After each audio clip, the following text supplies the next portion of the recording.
اس وقت ہمیں ڈالرز کی بہت کمی ہے. $1000 آپ اس ڈیم کے فنڈ میں چاہتا ہوں کہ سارے اوورسیز پاکستانیز آپ شرکت کریں اس ریلیف فنڈ میں پیسہ ڈالیں. پہلے پاکستانی معیشت کے استحکام، اس کے بعد ڈیم فنڈ اور اب کورونا ریلیف فنڈ.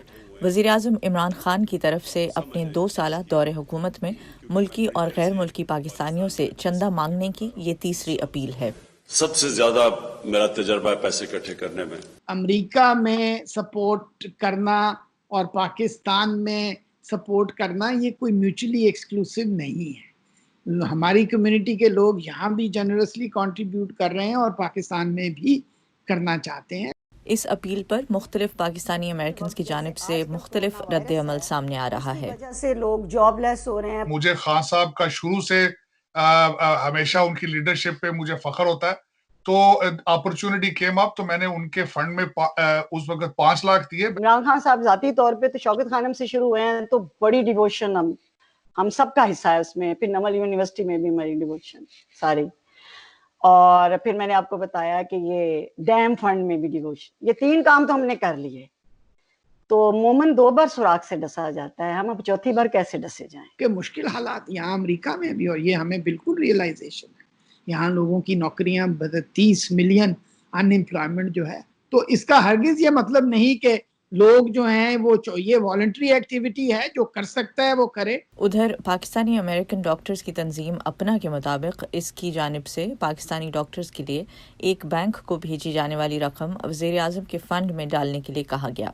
یہ رقم اس بینک میں اب سے چند روز پہلے تک پھنسی رہی. ہم نے بہت ساری آرگنائزیشن کو ڈفرینٹ پیسے پاکستان سے یہاں سے پاکستان بھجوائے، مگر جو ہے وہ بینک کہہ رہی ہے کہ گورنمنٹ آف پاکستان جو ہے وہ اس کو ریلیز کرنے نہیں دے رہی ہے. کہ وہ یہ کہہ رہے ہیں کہ بھئی اگر آپ if you want to avoid it آپ پرائم منسٹر کے فنڈ میں ڈال دیں. مگر ہم لوگ جو ہیں وہ 501c3 آرگنائزیشن ہیں، وہ کیونکہ نان پروفٹ ادارے ہیں. یعنی جب آپ کسی کو چیریٹی دیتے ہیں تو آپ حکومت کو ٹیکس نہیں دے رہے ہوتے اس کے اوپر. یہ یہاں کا امریکہ کا وہ ہے، تو اس میں آپ کسی حکومت کو پیسے نہیں دے سکتے.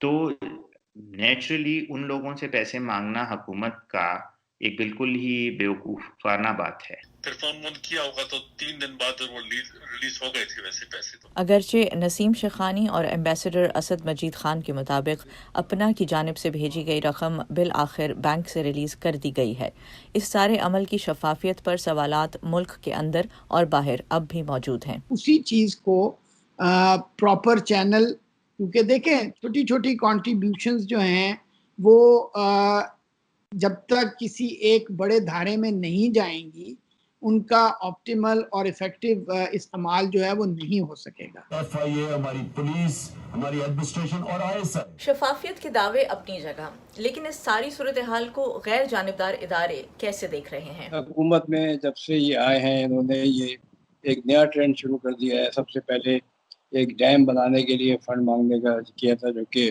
اس میں اگر 10 ارب روپے بھی مانگ بھی لی سپریم کورٹ نے یا پرائم منسٹر نے تو اس کا کوئی فائدہ نہیں ہوا. مگر یہی چیز اب ریپیٹ ہو رہی ہے اس کرونا وائرس کے لیے. مگر یہ ایک ٹرینڈ ہے جس کو کہ ٹرانسپیرنسی انٹرنیشنل جو ہے وہ گڈ گورننس کے مد میں نہیں اچھا نہیں کہتی. ٹرانسپیرنسی انٹرنیشنل کے مطابق فنڈ ریزنگ کی کسی بھی ایسی کوشش کے کامیاب نتائج حاصل کرنے کے لیے ممکنہ ڈونرز کے سامنے ایک واضح اور شفاف منصوبہ پیش کرنے کی ضرورت ہے. Nukhbat Malik, Voice of America, Washington D C.